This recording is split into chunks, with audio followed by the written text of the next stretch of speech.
there's something that you can do that can drastically minimize how much grief that you will even experience when faced with the death of a loved one. And this is something that it's not always available to us, but when it is, I want to talk to you about it and share something with you that can really help you. And that's about having the conversation. Now, have you had that conversation? And this conversation I'm talking about is one people avoid. I avoided it at a point. It's the end of life conversation, to ask them, what is your desire? What is your wish? So that way there's no regrets. Because regret is usually one of the main causes of why we go through we go through such extreme grief, because there's a regret over something. And if we can have the conversation beforehand, it's something that will help to minimize the regret that will be afterwards. So this is more of a preventative, something we can do so that we can lessen the grief that we're going to have to deal with once the person has passed. Now, I remember for myself, with my mom and my dad, but more recently my dad, I was encouraged to have a conversation with him and basically to ask him straightforward, what do you want? Do you want to still remain? Do you want to live? Do you want to continue on for a few more years, or are you ready to go? And it's not easy. I'm not saying it's easy, but it definitely helps you because there's an understanding that's brought forth between you and the person. So if they want to leave, then maybe it's a matter of just making them comfortable.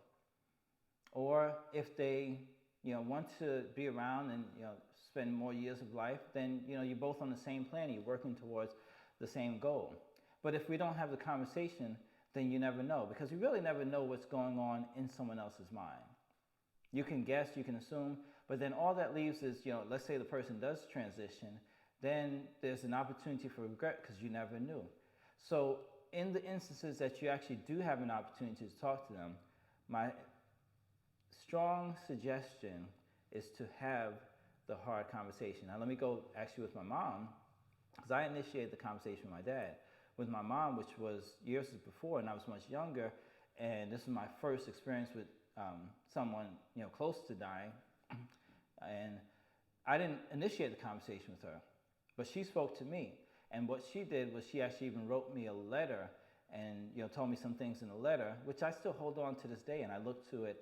And again, what these conversations does, it makes it clear, you have a good understanding, and it leaves less space for regret, because regret is what fuels our grief afterwards. So if we can have the conversation beforehand, it'll give us less reason for regret afterwards. Okay, so have the conversation. And as I said before, we're going to share a lot of the principles that we get from the Word of God as well on these broadcasts. So even having the hard conversation is something that I saw Jesus did. And there's two instances that just come to mind as I thought about it. One was, they're both in the book of John, I believe. One was where he spoke to a woman, Samaritan woman, who was of a different culture, and technically she wouldn't have came to him because they really never intermixed, their cultures never intermixed. But Jesus went to her and he initiated the conversation. He had the hard conversation. He spoke to her. And then there was another instance where there was a man by a pool and he was lame. And Jesus went to him and spoke to him and again initiated a conversation. And then he got to ask him, what do you want to be healed? Do you want to be made well? And it's kind of the same thing, like I said to you, to ask them, do you want to remain here for a few more years? Or, are you ready to transition out of this life? So these are examples, just I'm thinking off the top of my head of two times that Jesus really initiated the conversation. So for you, you can initiate the conversation, or maybe the other person will start it, but definitely put yourself in a position that you can have that conversation. And I'm saying that's hard conversation just because it's really hard to start. But as you have the conversation, both you and them will appreciate that there's a conversation that's had, because there's a level of understanding. So it kind of goes with actually another principle I'll just share. Sometimes we have to do what's hard first in order to get to something more pleasurable or something that's more enjoyable.